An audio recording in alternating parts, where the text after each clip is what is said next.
everyone. This is Niev with the Rainbow Cauldron, and today I am here with a new setting because this is a new month. So we've got a new background. It's this plush blue background, and we have two new sets of cards. So this is your weekly general reading for December 31st through January 6th, 2018. All right. So this month we are using the Celtic Tree Oracle again. My son picked out which Oracle deck I'm going to use this month, and that's the one he picked. And he also picked out the tarot deck this month, and it's one of my all-time favorite tarot decks. And this is the pouch I keep it in. I actually made this pouch here. And it is the Druid Craft Tarot deck. And that is one of my all-time favorite decks, so I'm really thrilled to have this one here. All right, so if you're new here, what I do is I pick one card from an oracle deck, and that will represent the general flow of energy it'll represent the general theme of the week. And the three cards that I pull from the tarot deck will represent the general flow of energy throughout the week. I guess I cannot talk today. So let's get started. All right, so for the Oracle card, we have Heather. Okay, so Heather. This is actually quite appropriate for this week because Heather is is actually a dual card. It's not just heather, it's also mistletoe, believe it or not, which is quite fitting for the season, of course. So I'm actually going to read a little bit from the book for this deck because it had some great information about the dual cards of heather and mistletoe. So let me get that book. All right, so this is the book for this deck, and it's a really great book. It's got a lot of great information and stuff. So let's find Heather. Heather. So this Ogham card has a dual aspect representing not only the heather but also the mistletoe.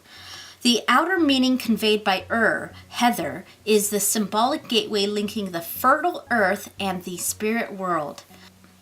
Ogholuth, mistletoe, traditionally known as all heal, is the invisible fertility symbol on solid foundations, revealing the inner meaning. At the time of the midsummer sunrise, the sun casts 3 spreading rays of light, which open the gates of Anun, the portal to the other world. These 3 bars of light, known as the Awen, tribans in Cornwall and Brittany, harmonize with the threefold nature of the Celtic universe. The honeybee, which orientates itself on its journey from the heather to the hive in relation to the position of the angle of the sun, was regarded by the Celts as a messenger traveling the slanted sunlit path to pass through the gateway to the spirit world. The mistletoe literally grows on solid foundations and was venerated by the Druids, particularly when found on the oak, a rare occurrence. So a survey by the Botanical Society during an 11-year period from 1969 to 1979 revealed only 12 oaks in Britain bearing mistletoe. When found, the plant was ritually gathered with golden sickles by the phases of the moon at midwinter. Another connection to the season here. And it was believed to contain the fertile life essence of the mighty host, the oak. So, and if you examine a mistletoe berry, you will find 4 black semicircular marks around the central dot. These represent the mystic cities of the Sidhe, or the world of the fairies. Falius, north; Phineas, south; Gorius, east; and Murius, west. The central dot in the etheric fifth, thus encompassing the circles of existence. Okay, so this has a lot to do with crossing worlds, going from one world to another world. And that's, of course, very fitting for the season, as our year is ending here. And yes, this is a modern calendar, but these are energies that have been in our lives for a very long time.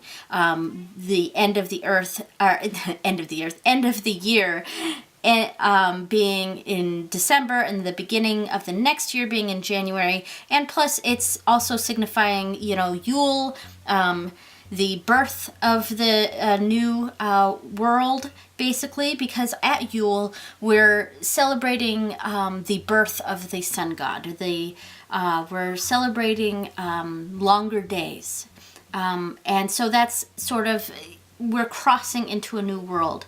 And of course, this week it's the new year, so we're moving from the energies of our old year, pre-birth of the sun god, to the energies of the new year, to the post-birth of the sun god. All right, so let's move on to the tarot reading. Okay, so for the first card we have Death. Okay, wow. Such a connection with these two cards. They essentially mean the same thing. That's so interesting. Okay. Then we have Five of Pentacles. Okay, that makes sense for the season. That definitely makes sense. And finally we have the Ace of Wands. All right. So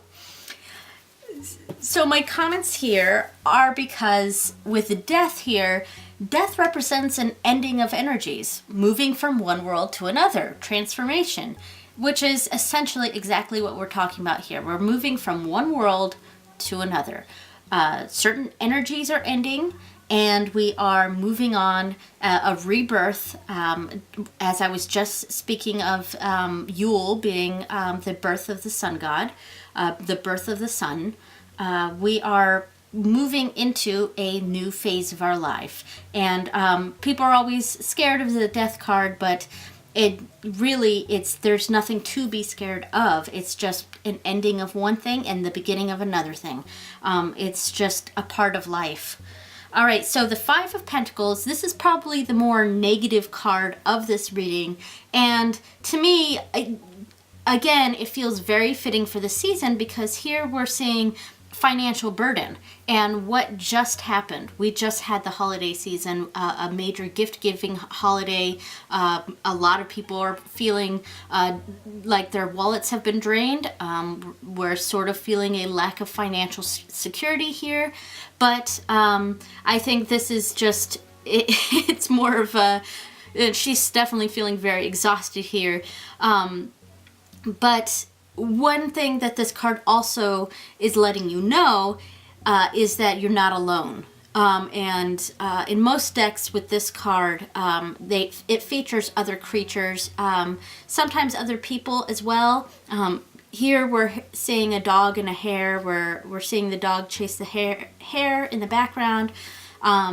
So it's basically telling you you're not alone. And there's going to be a lot of, with the dog and the hare in the background, there's going to be a lot of chasing our recovering, because that dog's chasing the hare to eat, right? And when animals, predator animals chase prey animals, most of the time they don't get caught. They miss their opportunity. So it's saying that it's going to be a while until we recoup those financial, that drained wallet.